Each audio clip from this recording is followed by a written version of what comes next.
नमस्कार, आप देख रहे हैं न्यूज स्पॉट इंडिया और मैं हूं आपके साथ नवाब चौधरी। लोकसभा चुनाव तो आप जानते हैं अपने चरम पर है, लेकिन एक बात आपको बता दूं, ये राजनीति जनता की सेवा नहीं, खुद की सेवा कराने का सबसे आसान और इनडायरेक्ट तरीका है। आजकल तो नेता रोने गिड़गिड़ाने के अलावा हाथ जोड़कर भी भीख मांग रहे हैं। पैसों वाली नहीं भाई, वोटों की। चुनाव जीतने के बाद तो खुद ही पैसा चलकर आता है। पैसा ही पैसा होगा। उत्तराखंड के प्रदेश अध्यक्ष महेंद्र भट्ट, उन्होंने पीएम नरेंद्र मोदी जी की परंपरा को बखूबी निभाने का काम किया है। पीएम नरेंद्र मोदी कई सार्वजनिक मंचों से आंसू बहा चुके हैं। अब ऐसे में महेंद्र भट्ट ने भी लगे हाथ परंपरा को आगे बढ़ा दिया। चट्टान की तरह खड़ा हूं इस विश्वास के साथ, एक बार मेरी इज्जत का भी सवाल है। इस बार मेरी इज्जत का भी सवाल है। आप सब लोग जिंदाबाद जिंदाबाद जिंदाबाद, मेरे हाथ जोड़ के विनती आप सब लोगों से, जोशी मठ से सर्वाधिक मतों से आपका नीति को जिताना है। बहुत बहुत धन्यवाद। जिस प्रकार क्यों रे, इसका कारण तो पता नहीं पड़ेगा। कल जोशीमठ पहुंचे थे राज्यसभा सांसद महेंद्र भट्ट। एक सभा में भाषण देते देते अचानक रोने लगे, इमोशनल हो गए, माहौल एकदम से गमगीन हो गया। बड़ी मुश्किल से उन्होंने खुद को संभाला। इससे पहले जनता रोने लगती, उन्होंने रोते हुए अपना भाषण खत्म कर दिया।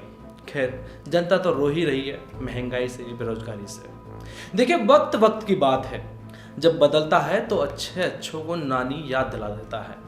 इसीलिए हमेशा हिसाब से काम करना चाहिए।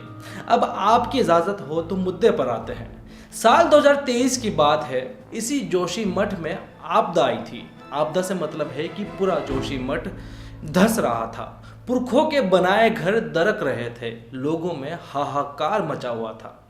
अपनी जिंदगी भर की कमाई को दरकते हुए देख रहे थे, टप टप आंखों से आंसू बह रहे थे।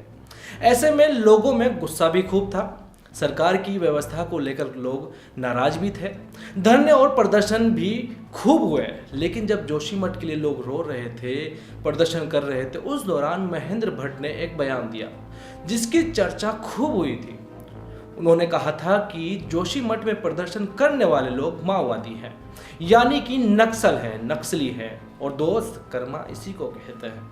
कल जोशीमठ के लोग रो रहे थे, उन्हें माओवादी तक कह दिया गया था। जब अंकिता भंडारी को लेकर गुस्सा था लोगों में, तब इनके आंसू नहीं बहे, ना ही एक आंसू टपका, ना निकला। लेकिन आज कुर्सी पर बैठने के लिए रोना आ रहा है। इसी को तो फिल्मों में अभिनय कहते हैं। अंकिता भंडारी के माता पिता दर दर की ठोकरें खाने को बेबस थे, लेकिन महेंद्र भट्ट के आंखों से एक भी आंसू नहीं निकला। लेकिन महेंद्र भट्ट के आंसू कमजोर नहीं पड़े, आंखों से बाहर ही नहीं आ रहे थे। उत्तराखंड में हजारों युवाओं के भविष्य के साथ खिलवाड़ हुआ। पेपर लीक हुए, प्रदर्शन करने वाले युवाओं पर बेदर्दी से लाठी बरसाई, उन्हें जेल तक भेज दिया गया। लेकिन मजाल हो कि महेंद्र भट्ट के आंसू निकले हो। पक्का दिल, एकदम मजबूत। लेकिन वोट मांगने पर वो यहाँ पिघल गए। कॉमेडियन जाकिर खान की तरह कि यहाँ मैं पिघल गया। ऐसे में बड़ा सख्त लौंडा हूं, लेकिन यार यहाँ में पिघल गया। यही राजनीति का भूतकाल, वर्तमान और भविष्य है। हमारे बड़ों ने, हमने और आने वाली नस्लें राजनीति का यही रूप देखेंगी। और हो सकता है आने वाले समय में चीज़ें और बद से बदतर हो जाए। राजनीति की बात कर रहे हैं, कुछ नहीं कहा जा सकता। राजनीति में हमेशा संभावनाएं बनी रहती हैं। अगर आपको ये खबर अच्छी लगी तो हमारी खबर को शेयर, कमेंट और लाइक जरूर करें। साथ में भैया बेल आइकन भी दबा दीजिए।